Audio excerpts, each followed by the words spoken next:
What's going on, everybody? Welcome back to the Knicks Nook. I'm Nate here with Omar, as per usual. Uh, the Knicks are up 3-1 in the finals. I can't believe that we're here saying this. Game 4. This isn't obviously fresh off of the game, so our emotions aren't riding quite as high as they were after that game. My heart almost leaped out of my chest. It was like banging on my what's my chest protected by? What's Your the bones like? ribs, Is that your the ribs? The ribs ribs, are all the way up. Okay, yeah. Something's wrong with I me. I know guess. nothing. Yeah, Maybe I'm your wrong. ribs. I don't It was know. banging on my ribs. It was like, let me out, please. I need Yeah. to jump out of your chest.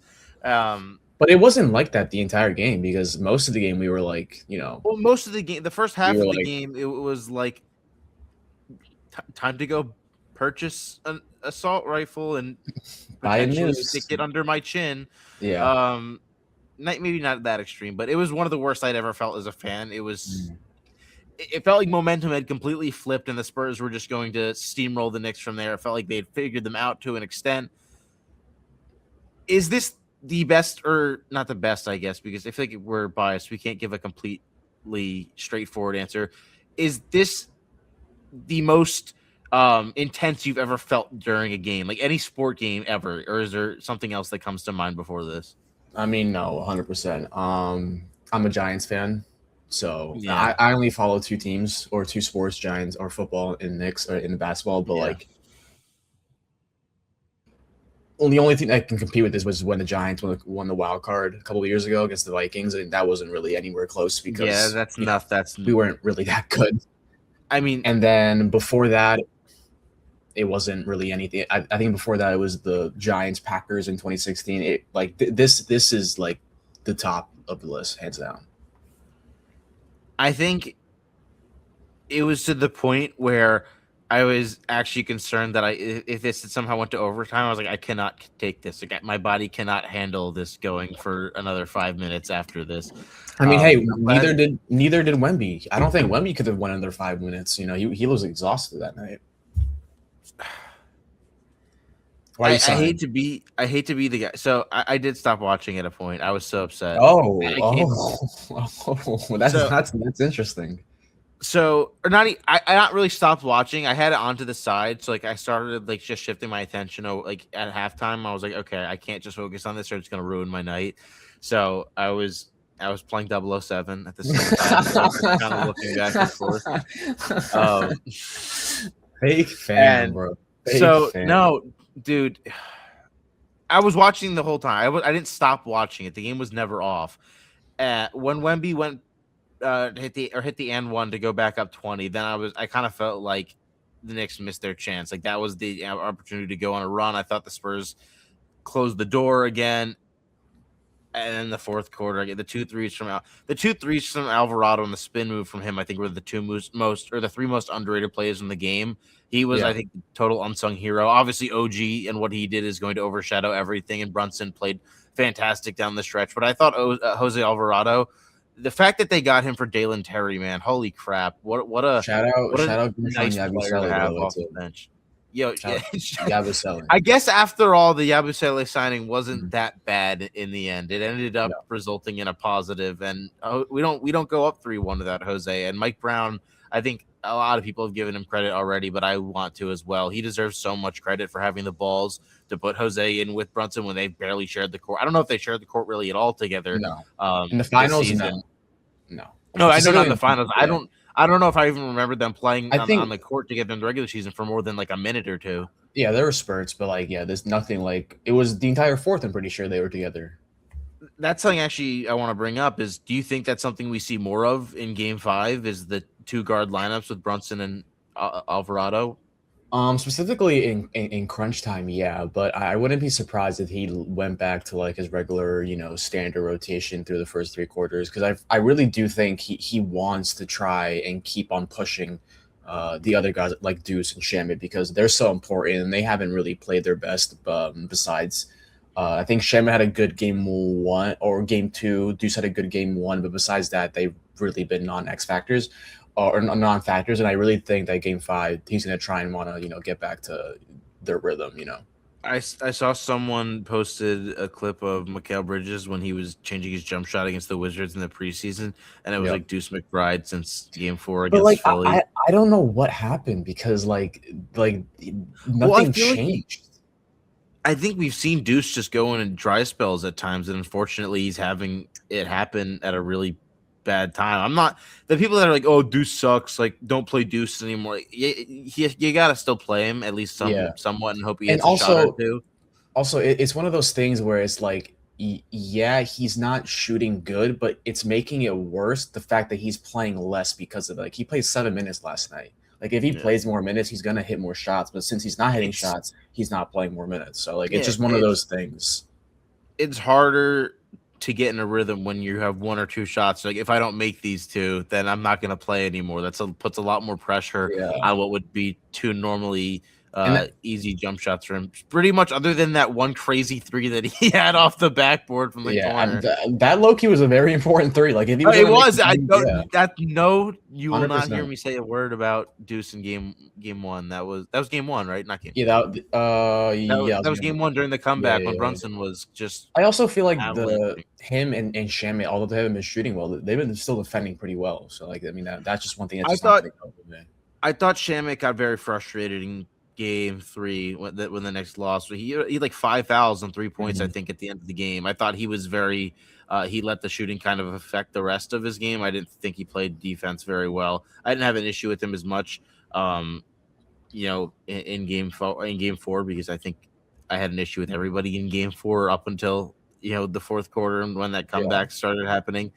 One guy I think a lot of us had an issue with was Josh. Obviously, he missed the layup and then didn't. I mean, the missed layup slash should have been a dunk, and then he didn't box out Castle. But what I will say about Josh is he defended Stephon Castle very well on that last play. I know Karl-Anthony Towns tipped it away, but he played great defense on that possession. And I thought overall in the fourth, when I watched back the game, the probably 4 or 5 times that I did, or at least the fourth quarter, I thought Josh played pretty good defense overall and I'm really glad for OG's sake that he got that tip in because what Begley said on Zach Lowe's podcast, if you listen to that, was that Josh was pretty much distraught after the game and that he was so basically like you saved my life, OG, like you saved my basketball life for like an eternity of regret. I thought something along the lines of that, and I just hope Josh doesn't let that affect him for the rest of the series because he's still important to this team. yeah. To go off of that, like I remember he said that on the post game right after, and I don't know if it was just I don't know if I was reading it wrong, but I felt like the reaction in the media room and like low key on Twitter was like he was just joking around. But but yeah, you talk about Begley, like he was being serious, Josh. Like he was really down, and you saw it. I'm pretty sure it was I think it was a loose ball. It was late. It was the play where Wemby got fouled and he missed both free throws. I think Josh was the one that fouled him, and then he like fell on the ground, put his arms in his face, and like was all curled up, and then he got picked up by everyone. Like so he was really pissed. Like you can really tell. Yeah, the one that I remember the most was him just not boxing it. I mean, that's the thing with Josh is he is a great rebounder. He doesn't box out, and he said that himself before is that he just looks for where the ball is, and he does the kind of Dennis Rodman thing where he looks at where the ball is bouncing and kind of goes off the trajectory of that and just chases the ball. He did not pick up Castle at all. He just kind of let him blow by because he was waiting for the rebound. Yeah, And I don't want to just harp on that too much for Josh because they won the game. Who cares? Like, yeah. let it go, Josh. Just put it out of your mind. I He hope he can could do he could that. have a legendary games 5 and no one cares. Literally no one Yeah, cares. and he was one of the best, the next top three players probably in game three when they lost. So I think um, him still having confidence is going to be very important, especially when Deuce and Shamit haven't given very much. You need all five of your starters to be contributing. Yeah, Yeah, so is it time to talk about the guy of the hour or what? go for it. The top 5 small forward now going into next season. Where OG, are we, like, dude? that's bro. He Assuming they has to be close top this 5. out, He has to assuming be they close top this 5. out, I was gonna say I don't know if anybody this postseason has jumped up in like the top 100 players rankings than OG, and I Skyrocket. think assuming they get this done, I don't want to keep talking about the hypotheticals, and I like taking this game at a time, and that's what we're doing for the most part. But you got to think OG's going to have some momentum in terms of the love that Derek White got after the Celtics won a championship, him being this ultra role player.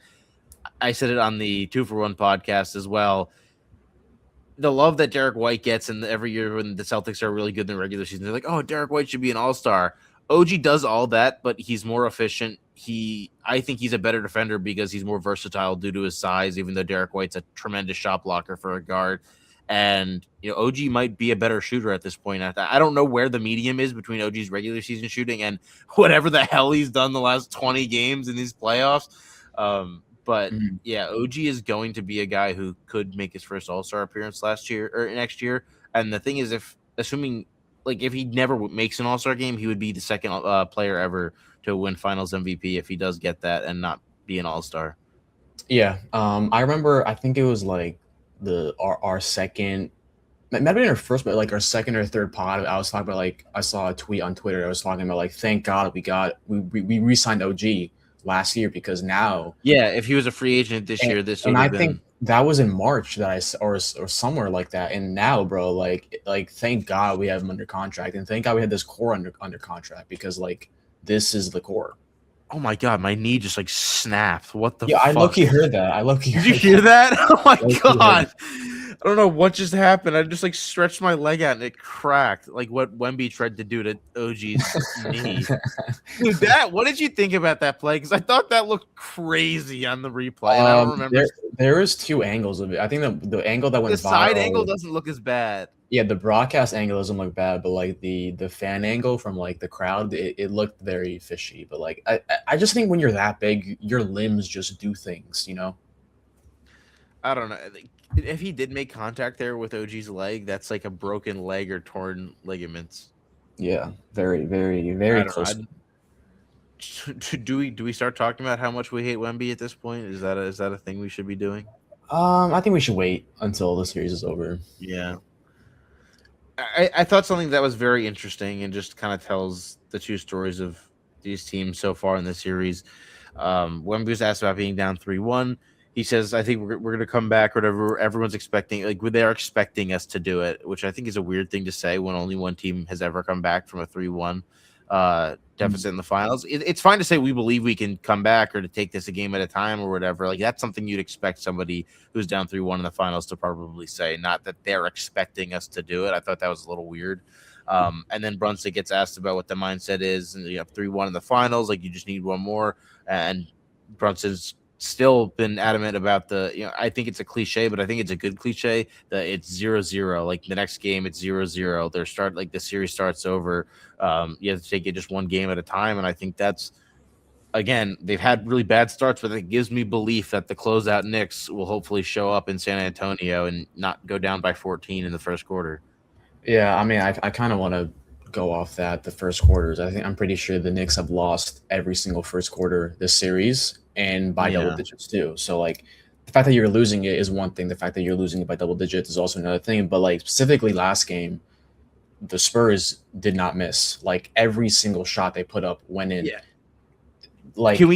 Last game, I think, can we mark that a little bit of an outlier because of those horrendous calls with the cat getting called for Fox on defense, and then getting called for the hook when Wemby, I think, totally initiated the contact. The first one against Fox, if you want to call that, fine, I guess, whatever. I thought that was marginal contact for the finals. The Wemby one is egregious. Wemby one, his arm was across his body. He had every opportunity to get his arm out of there. Cat was not clamped down on his arm like we've seen him before. And the Jose floater, that was a lob floater over the back. Oh yeah, where the goaltend. Yeah, the goaltend. And then Cornette had the goaltend, and then on the other end, Wemby put the ball back up and in when it was over the cylinder. That was another 4-point swing. Was that all in the first quarter?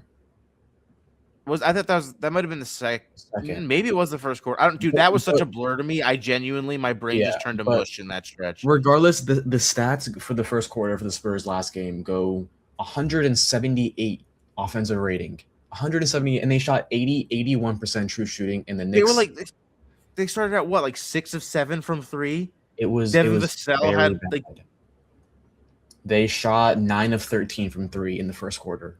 9 of 13 in the first quarter. Some of them weren't even good looks. Sorry, that's crazy. 6 of 10. 6 of 10. Oh, 6 of 10. 9 of 13 from 2. But regardless, they didn't miss shots. And there's the specific one that I hope you remember is the one that was just the most gut wrenching one. There was a loose ball of some sorts, and there was a jump ball, and Spurs won the jump ball with like under 7 seconds. So like by the time they won it and the time that they caught it, there was like 3 seconds left. Devin Vassell locates to the corner, hits a three with the, like a second left on the buzzer, and I'm pretty sure that was like to put them up like 20 that was something. That was the signature Devin Vassell fading away shot with a guy in his face that he loves to shoot. Devin Vassell did not miss yesterday. Vassell had a great. I thought he was probably the best player for the Spurs in that game from start to finish. Yeah, but because Wemby was horrible. Wemby was awful down the stretch. And I think that was the thing that they did really well in the second half was they got Wemby involved in the action, and they pulled Wemby out and in, and they made Wemby move around and chase guys.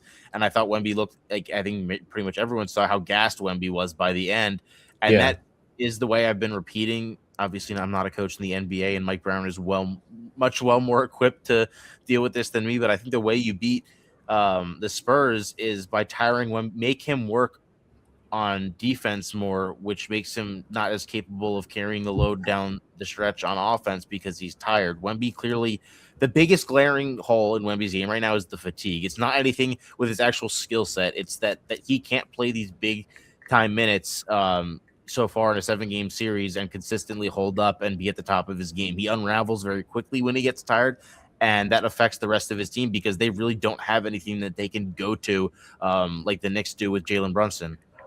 Yeah, I was trying to look for a stat, but I remember I saw something that was like when Wemby was defending on the 3-point line, like the Knicks were just eating off that because like you said, like the fatigue factor, but it's also the fact that like he's having these long closeouts where he's late to shooters because he's roaming in the paint, and with that he's obviously not going to be there for the rebounds. And you saw on that last OG tip, like Wemby wasn't down there. It was OG versus Vassell and like Harper, I think it was. So that's why I saw some people giving Brunson heat for the shot that he took. I thought that was a perfect shot because Brunson got some room over Wemby and was it Fox on the left to Wemby? Yeah, Fox was on OG, then he doubled.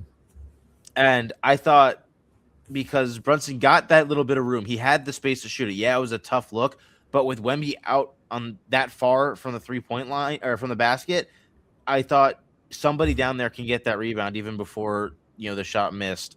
As little time as that is, I'm not trying to be like LeBron. Like I knew OG was gonna tip that up and in, but I thought I was like, okay, like whatever.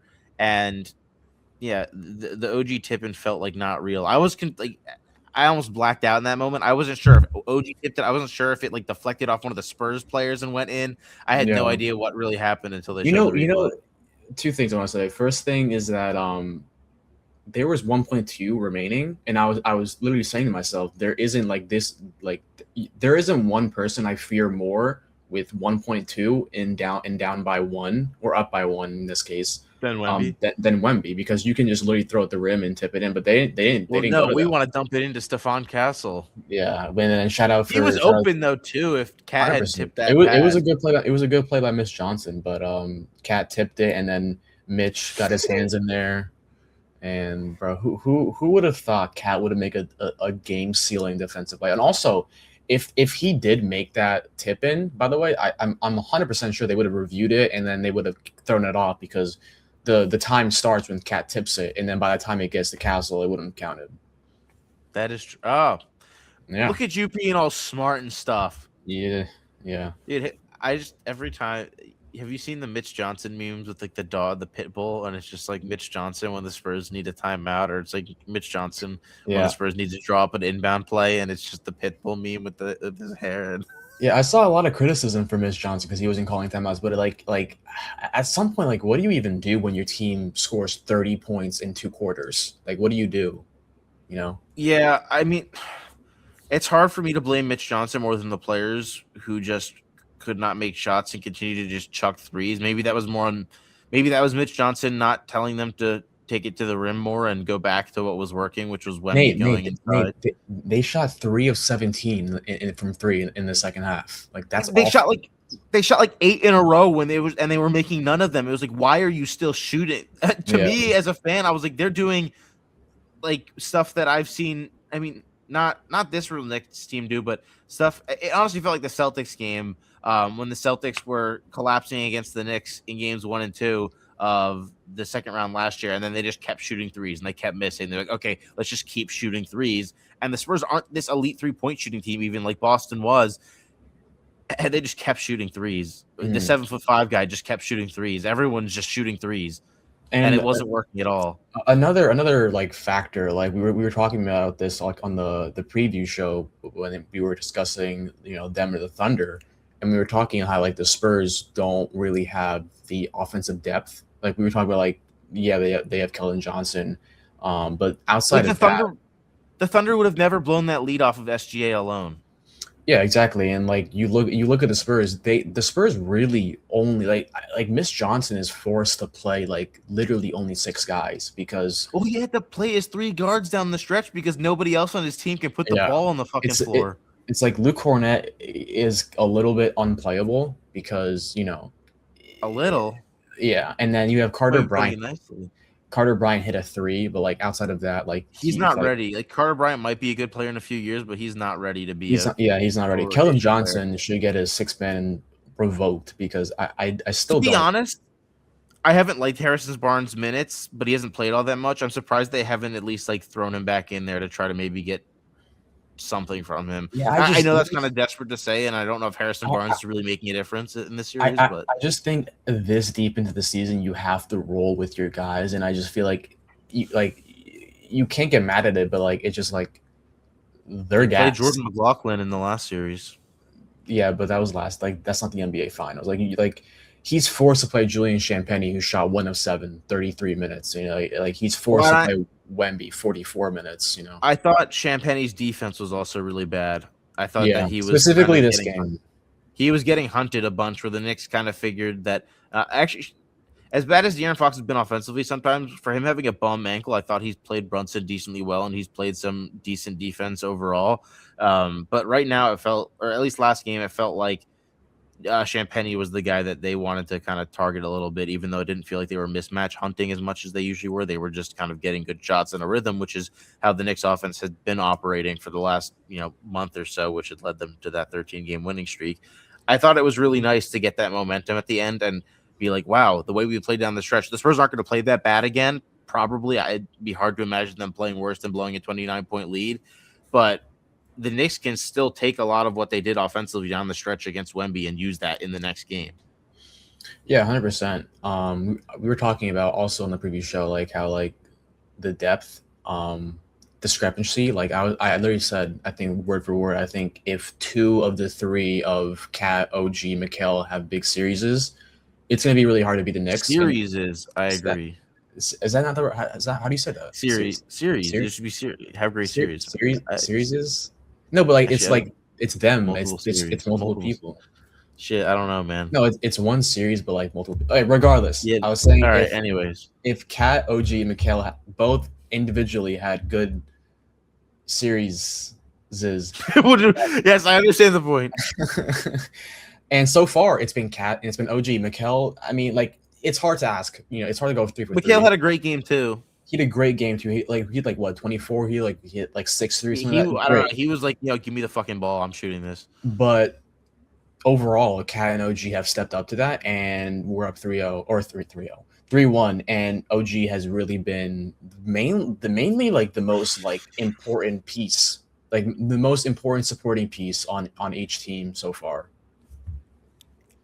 Should we talk about the Finals MVP for a second? Because I was going to bring it up because there's been a lot of controversy. It's a little premature, but it's premature and it's very controversial because Brunson, although he hasn't had the best series in terms of, I almost just said series again, in terms of quarters 1 through 3, his fourth quarter stats in this series are crazy. Like I'm pretty sure I saw something that he's currently averaging the most fourth quarter points in an NBA Finals in history. So at 10, I think it was like 10.9 points in the fourth quarter, which is crazy.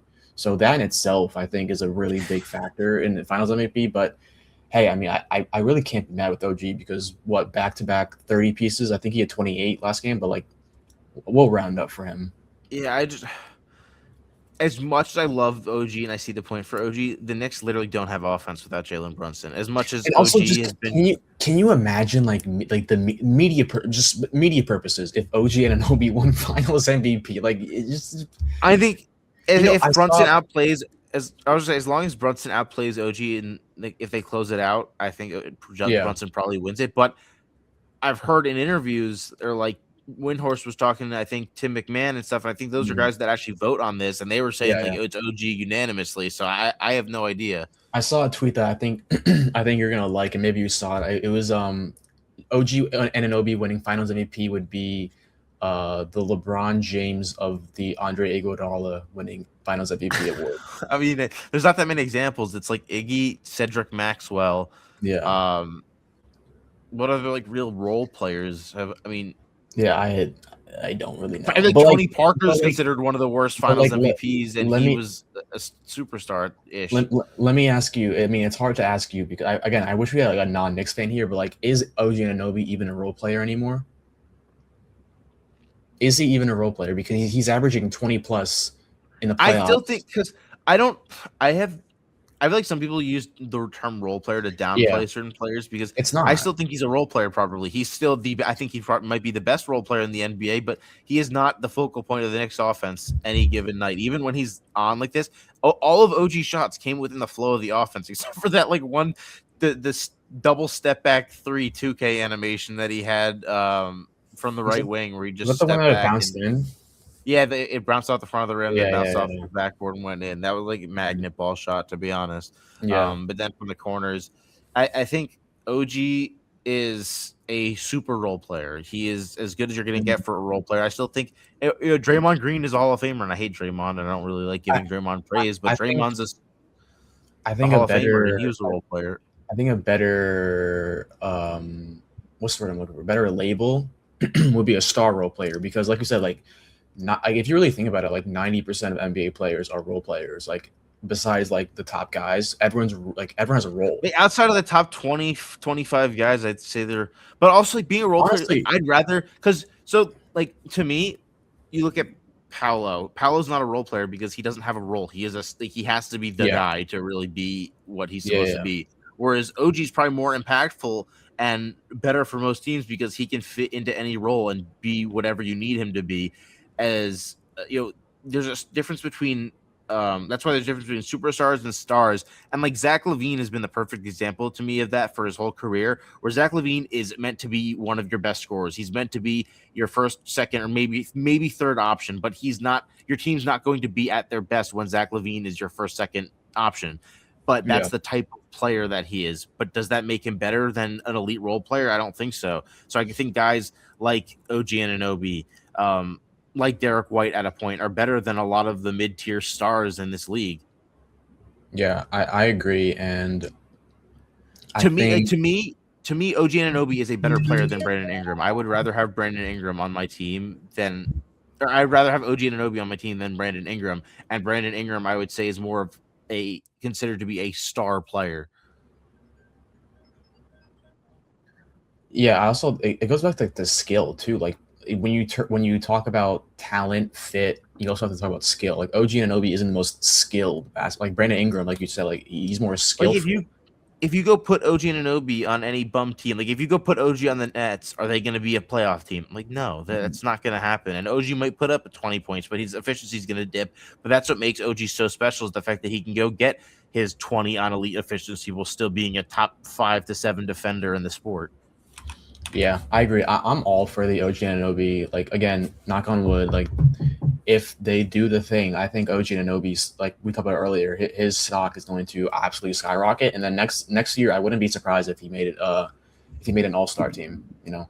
I mean, dude, the East is going to be, the East is so weak. There's 100%. As long as the Knicks have like a strong regular season and OG doesn't get hurt, I know he's had injury issues in the past. He's been relatively healthy for the Knicks. Knock on wood. And this is, I Yeah. get parking a little too far in the future, so we'll pump the brakes in just a second. Hmm. But yeah, I could totally see OG making the All-Star team next year. But yeah, going back to the game four. Anything else? I mean, one thing that was kind of notable was Karl-Anthony Towns scored his first fourth quarter points in the series. That's something. He didn't have the I miss greatest. I missed that. It was the 3 over Keldon Johnson. No. I didn't realize that was his first fourth Yeah. quarter points of the series. Yeah. Well, I saw that the Knicks have like 102 fourth quarter points in the series, and Brunson and OG have like 72 of them. Yeah, so like That's ridiculous. it's really been like specifically like offensively, only offensively. It's really been like a 2-man team for the Knicks. It's really been OG and Brunson. One thing I want to mention about Brunson too is I think because his efficiency hasn't been great, and it's better now. Like 39% isn't great, but he's Last game was emptying the good. clip. I don't. Yeah, last game was good. He was, I think, a shot under 50% from the It was field. 11 for 25. I'm pretty sure. Yeah. 11 Yeah. 11 for 25. Was it? No, I thought 12, it was 12 for 25. Yeah. Yeah. So maybe he's 12 for 24. That's 50%. But he was so good down the stretch. That shot over Wemby is, a monumental moment as well if the Knicks are able to close out this series. And I think the thing that Brunson doesn't get enough credit for is Jose Alvarado has done a nice job in the minutes where he's replaced Brunson, but their offense is so hard to, even with just Cat on the floor, like their offense does not have any flow. When Brunson is not out there, I know he had the little bit of the hero ball moments in games 2 and 3, but I thought he played a really good game in game 4 where he was hitting his teammates. He found OG in the corner multiple times. He was playing off the ball when Jose Alvarado came in, which is, I think, when Brunson's playing on and off the ball is when he's at his best. Brunson has just been really important beyond just the stats and running the offense. And I also think you look at the way that the game has been officiated in this series, and I don't want to say I really don't want to spend too much time talking about the referees because It's our first time. It's our first time today. Yeah. So That's why I said though I don't want to like have a whole discussion about it, but look at SGA last series. SGA was inefficient, not to the extent that Brunson was, field goal percentage wise and in his splits. But SGA got calls on so many of his misses, whereas Brunson's getting hit when he goes to the cup and he doesn't get those same calls. And I'm not trying to just make this about how SGA flops and this and that, but SGA just has a different type of whistle. That's not really up for debate. So a lot of the calls where SGA is not getting credited with misses, Brunson is because he's not getting those extra foul calls. Specifically, one call that I don't think I've seen a lot of people talk about was the layup or the floater that he missed. It was the tip out to De'Aaron Fox that like led to the block, but before, like the Brunson miss. Was that the one where he got his jersey pulled again? No. It was the one he was on. It was Cat was in the right corner, Brunson was in the right wing. Cat gives him the ball, and then he slips through Vassell, like the defender of Vassell. Oh yeah. Cat drives to the lane, floater over Wemby, and then Wemby clearly like fucking takes his legs out. That's the one where he missed. He didn't hit the rim, right? Yeah. And then that bodies fell like that. In my opinion, that's when Fox took it. That's when Fox took it, right, and then got blocked by OG. It's one of those things where Mike Brady always talks about on the Knicks broadcast, where a player going up for a layup or a floater, their landing space. You don't get the landing space thing. Yeah, they're not protected. Not at all. And on that play, Brunson got clobbered, and he jumped in. I was so upset. But I didn't have time to really react because OG blocked him so fast and that sequence happened. But I was about to get so upset if that had been a De'Aaron Fox layup on the other end after Brunson clearly got fouled. I wasn't even going to bring it up because it didn't end up mattering. But that was annoying, and it just felt like if that was Steph Castle or Dylan Harper taking that shot, it was 100% going to be free throws. And I did think the officiating was better after that horrendous first quarter, but people are just going to look at the free throw disparity and be like, why are the Knicks complaining about fouls? But it's not – I hate to be like, it's not the amount. It's the type of fouls, but it really was. Overall, it just like it was one of those games where like you just won't be able to explain it to like a normal person that just like wasn't like in 10 years like you're just never really able to explain those two calls just set such a bad omen over the not even just that. It's the fact that like throughout like the second quarter when they were making all those threes, it, like everything the Knicks did, like it was just one up by the Spurs every single time. Like Knicks go up, get a layup. The Knicks hit a 3. The Spurs hit a 3 right back. That happened like 2 or 3 times in the first 10 minutes. And I feel like every single time, like we said, like there was always an answer. There was always an answer. Whoa, Rashawn like Brunson in the post game. There's always an answer, and also on top of that, like the Knicks played really bad. Like obviously, but like they played really bad in the first 3 quarters. Like they just weren't hitting shots. They were just like not like there was just no cohesion. Like Did it just felt like a team that was like from January. You know what I mean? Did you think during that stretch when Jose took Wemby's leg out from under him and Mitch was doing the thing and Wemby went? Did you feel like I think this is the way I felt, and I think most people felt, but you definitely saw the Knicks kind of focusing more on Wemby than the actual game. I felt like they weren't even really focusing on playing basketball; they were focusing more on trying to get into Wemby's head. Yeah, I think like the Mitch like elbow or like the forearm was pretty clear. Like Yeah, he and then was. the Jose play too, and it just like happened all kind of close What was it? What together. was the Jose play? Remember, Jose took it. Jose hugged or took his leg out from under him Under when the he was under basket? the basket, and they reviewed it, and it wasn't. I don't know. It I was thought that was game 3 for whatever reason. I don't know. no, no. Yeah, tripping. Game But yeah, three was game three. It was game three, or I think it was game two. Actually, was when Wemby like threw Jose. yeah. That was because they were wearing the blue It's so jerseys. funny because Wemby should actually be suspended for a game right now.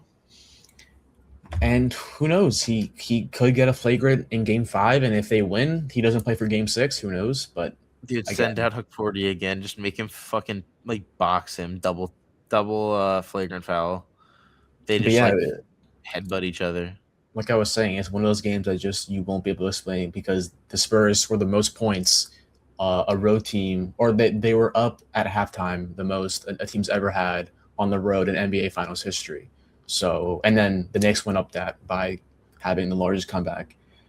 Bro, not even in playoff history. That might be the best comeback in like NBA history, sports history. Well, assuming The they close out the series too.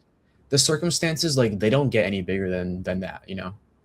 I think it's literally that and the Falcons 28-3. Like Yeah, I those are saw the that. two the I two saw that you're that. gonna talk about for like a It very just long like time. it's like unthinkable. Like 28-3, like what was it? Like what was it? What was the Spurs Knicks score at the worst? It was like 80, 81, 81-56. something like that. It's just like unthinkable, like, you know? We were down by 29 was the most because it was at half it was 27, then they got Yeah, out to yeah, the basket. 29. Holy crap, man! Like to be honest though, as much as I told you that I was looking like half paying attention at a point because Yeah. I just was trying to take my mind off of it. I After felt you're done, so much I want to talk about my viewing experience, but go ahead. I felt so much doubt and I felt like there wasn't a chance they were gonna come back. But in the back of my mind, I knew that like it's almost like maybe this is a coping mechanism. In the back of my mind, I was like, they're gonna find a way to somehow win this. They're gonna figure it out. And when they actually did, I was just like in disbelief, and I still can't believe that game actually happened, and we watched what we did. Yeah, for me, I'm one of those like superstitious guys that like when the Knicks are on, I don't really go out many times, like I at do. all. I was just so upset because it was the finals, and I actually felt like it was like the it's over me. Like I just felt so Yeah. low, and yeah, I couldn't get myself more worked up about it than I already was. So I was just like, if they come back, fine. I'll tune back in Mhm. intensely. But I'm just gonna wait until that happens and just have it on over here. So for game 4, I hung out with my friends and watched them with my friends for the first time. This is the first time I've watched the Knicks game with my friends since game 2 of the Atlanta series in 2021. Oh. Yeah. So I haven't. When the Knicks are on, bro, I'm by myself. I'm locked the fuck in. So I'm watching with a couple of my friends, and none of them are like really like big Knicks fan. Like one person maybe, but I remember during it, like my one friend who was there, who's a Nets fan, he was saying they're gonna come back. They're gonna come back. It was like down 20. They're gonna come back. It's the NBA. They're gonna come back. I'm like, bro, shut the fuck up. Like I was like in one of those like I was really I don't know. This felt. I mean, I was gonna say this felt different in the Cavs game. Like, but I was there, so like it was a little bit different. But like it just felt different in the Cavs game. You know, like it just felt You're like welcome for telling you to go to that once again. yeah. I really do appreciate it because if I didn't go to that one, I don't know if I would have went to the finals because like the prices were skyrocketing. But regardless, it felt different than the Cavs game because I don't know the Spurs just looked better, and it obviously the deficit was larger, and I feel like the timing was also larger. They were down 29 late in the third. 22 and 7 minutes also really it was really late in the game. It's also like when they have the actual best player in the series, probably versus Exactly. the Cavs who Yeah. have Donovan Mitchell and James Harden. That too. So like it just felt different. So I was this entire time I'm just saying like shut the fuck up. Like they're not gonna come back. And then I don't really start believing in it until like truly until like I think it might have been the OG bang to bring it to like 4 or 5. Like The OG bang was when I was like, oh my god, this actually might be I happening. was really feeling a fake comeback. I'm not gonna lie to you. I'm gonna be so honest. I never turned it off, obviously, but I was just like this is like Well, I think how could you not feel a fake comeback? They were down by 29 fucking points. exactly. So I really didn't believe it. And yeah, once OG hit that three, I'm like, Is that oh your sugar mama texting you? yeah. But it's my fucking mom, my actual mom. But yeah, like once it was in within 4, it was a brand new game, and then once Brunson hit that 3 over Wemby, 1 point game, it like I was fully in, bro. I was fully in. I love OG's response to everything too. Is yeah, it was cool. We're excited. I'm excited. We're Bro, that excited. man is gonna get a statue and a jersey retired, and he doesn't know it yet. Maybe he Dude, does know it, but and he's British. can you How dope imagine? is Can, that? can you imagine that statue of the tip? Pause. Oh my god, the Like, statue of the that's what they name but it too. They put a plaque. The statue of the tip. that's what I'm pretty sure Rob Perez tweeted like what are we calling that play, and like because like the tip is just too it's too It's the tip. it's too easy, but like I saw the But hand of there's OG. nothing. The hand of OG is decent. But like, I also saw in Knicks history. I saw this tweet that said Game 4 had all of Knicks history in one game, where it was just all the missed layups was like Charles Smith was the missed layups. Yeah. Um, I forgot the rest, but like the tip is Dude, oh my obviously god, though, I very swear to God, I insane. wanted to like dude, I'm fine because we won, but like, dude, I actually wanted to wring Josh Hart's neck out on like a street curb. Yeah, it wasn't a great 2 minute stretch, but like I said, like if he has a good game 5, no one really cares. Yeah, So no, just come back. No one's gonna care. You didn't Charles Smith. You didn't lose. Like, I remember reading. I had this book. It was like 100. You know those books. It's like 100 things to know or to do and know before you die as a Knicks fan. It's like yeah, that does it for like all the fan bases. You don't know what I'm talking about. no, but go ahead. Damn. So I read that book and I just remember reading about Charles Smith and I asked my dad about Charles Smith and he was like, he's like, it's not Charles Smith. He's like, it's Charles fucking Smith. He's like you have to say it like with that. And he told me the story, just like the missing for like I mean, around 4 obviously we weren't there, but like No, but I last game, can't. I can't. Oh, I thought you meant for like the Charles Smith stuff because I was no, like, I yeah, can't no, even no, imagine. yeah, we weren't there, but like I feel like last night was the closest we'll ever get because the amount of missed layups, missed dunks that we had like 3 missed alley oops, 4 Dude, missed Mitchell alley oops. Robinson's hand is clearly like not doing great. Yeah, we The missed one so many dunk he easy baskets. The dunk he did have, I actually thought he played some decent minutes other than the missed dunk. I thought he played well down the Yeah, stretch and his defense was good, but that hand is clearly not doing great. He had the one dunk he connected. Did he have one or two dunks that he actually connected on? I he think it had was only one. one, right? He had Yeah, one. and then he shakes his hand immediately right after, and you could Hey, tell that it was bothering him. as long as that hand is good to raise the trophy, we don't care. Let's play Is it through the it. goon? He's Is got it it. the goon hand? I wonder if it's It his gooning hand. probably is. But Uh, yeah, is there anything else you want to talk about? I feel like we talked about um, a lot of things. We talked about I don't know. I Jose, feel like did you see this? OG. Did you see OG's putback against the Raptors or against the Spurs when he was on the Raptors? I did see that. I also Dude, saw is that not like obviously that only was like for half a season, but it feels so weird that OG was still on the Raptors when Wemby you was know in the league. I was thinking the same thing, but I was thinking of on the Knicks side. RJ and Quickly were Knicks with Wemby in the league, which is so crazy, you know. Yeah, like that's really it doesn't it feels like OG's been a Nick longer than either Yeah. McHale or Josh But Hart. speaking of the parallels, I saw someone on Nick's, I think it was Benji on Nick's Twitter. He tweeted out the parallel of OG in college where he tore his ACL. He tore his ACL Yeah. crashing the offensive Yes. glass for a And now he rebound. did. Now he tipped it in to win.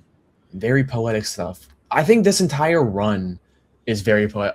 I saw Pierre on Numbers on the Board talk about how this run has felt just so poetic. Like this entirety of the run Dude, has felt so this is poetic. literally like Team of Destiny. Assuming they're able to Yeah, pull this off, this is Team of Destiny type shit. Like you don't see this happening ever. Yeah, I'm knocking on wood too. They got to close this out, and I know they don't think of it like that, so that's why I feel more confident.